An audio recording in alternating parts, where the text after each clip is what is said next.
Hello students, তোমরা যারা গৌরবঙ্গ ইউনিভার্সিটির আন্ডারে সেকেন্ড সেমিস্টারে ছাত্রছাত্রী আছো এবং তোমাদের ইতিহাস সাবজেক্টটা মেজর কোর্স হিসেবে আছে, আজকের ক্লাসটা তোমাদের জন্য খুবই গুরুত্বপূর্ণ।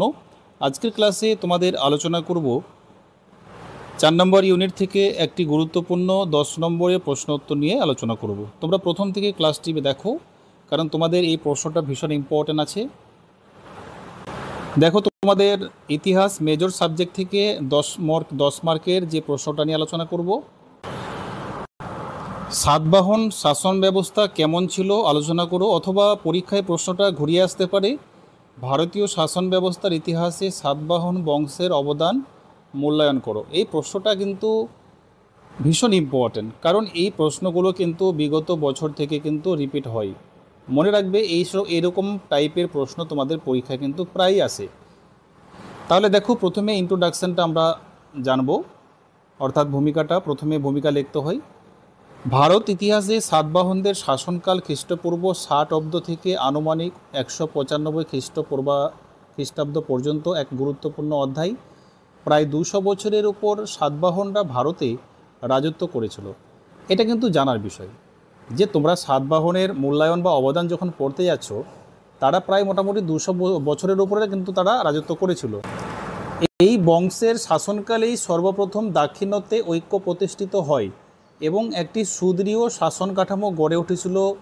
মৎস্য পুরাণ, বায়ু পুরাণ, গুণাচ্চর, বৃহৎ কথা, টলেমির ভূগোল, গৌতমী বলশ্রী, নাসিক প্রশস্তি, মাতা নায়নিকার নানাঘাট শিলালিপি, জুনাগড় হাতি গুম্ফা শিলালিপি সাতবাহন শাসন ব্যবস্থা সম্পর্কে গুরুত্বপূর্ণ তথ্য পরিবেশন করে। তারপরে বাজার ক্ষমতা ও মর্যাদা। সাতবাহনদের বাজার ক্ষমতা এবং মর্যাদা কী ছিল? সাতবাহন শাসন ব্যবস্থা ছিল রাজতান্ত্রিক এবং রাজপথ ছিল বংশানুক্রমিক। সাতবাহন রাজাদের নামের সঙ্গে মায়ের নাম জড়িত থাকলেও পিতার মৃত্যুর পর জ্যৈষ্ঠ পুত্র সিংহাসনে বসছেন। এই কারণে সাতবাহন রাজবংশের ইতিহাসে ভাতৃবিরোধের কোনো নজির পাওয়া যায় না। রাজারা কোনো আড়ম্বরপূর্ণ উপাধি ধারণ করতে না পেরে তারা রাজন উপাধি নিয়েও সন্তুষ্ট থাকতেন।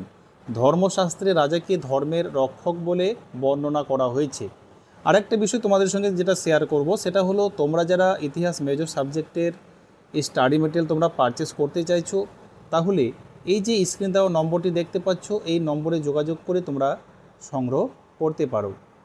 তারপরে আমরা আলোচনা করব, এই ধর্মশাস্ত্রে রাজাকে ধর্মের রক্ষক বলে বর্ণনা করা হয়েছিল। তিনি ছিলেন প্রধান শাসক, প্রধান সেনাপতি, প্রধান বিচারক ও প্রধান আইন প্রণেতা।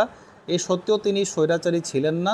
তার রাজকীয় ক্ষমতা শাস্ত্রীয় নির্দেশ ও প্রচলিত রীতিনীতি দ্বারা নিয়ন্ত্রিত হতো। রাজার কর্তব্য ছিল দেশ রক্ষা, বৈদেশিক আক্রমণ প্রতিরোধ, যুদ্ধক্ষেত্রে সেনা পরিচালনা, ধর্মরক্ষা, ন্যায় প্রতিষ্ঠা ও জনহিতকর কর্মসূচি গ্রহণ করা। তারপরে কি আছে? সাতবাহন রাজ্যে 2 ধরনের শাসন ব্যবস্থা প্রচলিত ছিল। এই জায়গাগুলো তোমাদের কিন্তু মাস্টার ডিগ্রি লেভেল পর্যন্ত তোমরা যদি পড়াশোনা করো, এগুলো কিন্তু তখনও তোমাদের কাজে লাগবে। একটা ছিল সামন্ত শাসিত অঞ্চল, আর একটা হচ্ছে রাজার প্রত্যক্ষ স্বাধীন অঞ্চল। সামন্ত শাসিত অঞ্চলের শাসনভার থাকতো সামন্তদের এটা হাতে হবে। রাজার অধীনে থেকে তারা শাসন কার্য পরিচালনা করতেন। উচ্চ স্তরের সামন্তরা রাজা উপাধি ধারণ করতেন, এমনকি অনেক সময় নিজ নামে মহাসেনাপতি, মহারথী, মহাজোর প্রভৃতি বিভিন্ন স্তর ছিল। এইসব সামন্তরা রাজ পরিবারের সঙ্গে বিবাহ সূত্রে আবদ্ধ হতে পারেন। তারপরে প্রশাসনিক বিভাগ। এখানে প্রশাসনিক বিভাগটা খুবই ইম্পর্ট্যান্ট। সাতবাহনরা মৌর্য প্রশাসনিক বিভাগকে অপরিবর্তিত রেখেছিল। রাজার প্রত্যক্ষ শাসনাধীন অঞ্চল কয়েকটি জনপদে বিভক্ত ছিল। জনপদের শাসনকর্তা ছিলেন যুবরাজ, আর আহরের শাসনভার ছিল আম্রত নামক কর্মচারীদের উপর। গ্রাম ছিল শাসন ব্যবস্থার সর্বনিম্ন স্তর। কতগুলি গ্রাম নিয়ে তৈরি হতো আহর। গ্রামের শাসনভার ছিল প্রাথমিক নামক কর্মচারীর উপর। গ্রামিক একজন সামরিক ব্যক্তি ছিলেন, তার অধীনে 12টি রথ, 7টি হাতি, 12টি ঘোড়া, 45 জন পদাতিক সেনা নিয়ে গঠিত একটি বাহিনী থাকতো। গ্রামাঞ্চল আইন শৃঙ্খলার রক্ষার জন্য এই ব্যবস্থা নেওয়া হয়। তারপরে অন্যান্য কর্মচারী, তোমরা এটা একটু দেখো, এখানে সামন্ত প্রথা, এটা একটা পয়েন্ট আছে, ঠিক আছে। তোমরা যারা ভাবছো আমরা স্টাডি মেটেরিয়াল নিয়ে পড়াশোনা করব, তোমরা এই স্টাডি মেটেরিয়াল নিয়ে তোমরা পড়াশোনা করতে পারো। তোমরা এখান থেকে 100% তোমরা প্রশ্ন কমন পাবে। অর্থাৎ তোমাদের যে স্টাডি মেটেরিয়ালটা তোমাদের রেডি করেছি, সেগুলো তোমরা যাবতীয় তোমাদের যে 5টা অধ্যায় আছে, 6টা অধ্যায়, সমস্ত অধ্যায়টা তোমরা পেয়ে যাবে। তারপর দেখো, এরপর নেক্সট ক্লাসে আমি তোমাদের এই প্রশ্নটা নিয়ে আলোচনা করব, কারণ এখানে সাতবাহন বংশের সর্বশ্রেষ্ঠ নরপতি কে ছিলেন, এই প্রশ্নটাও তোমাদের পরীক্ষায় কিন্তু ইম্পর্টেন্ট আছে, পরীক্ষায় আসার সম্ভাবনা আছে।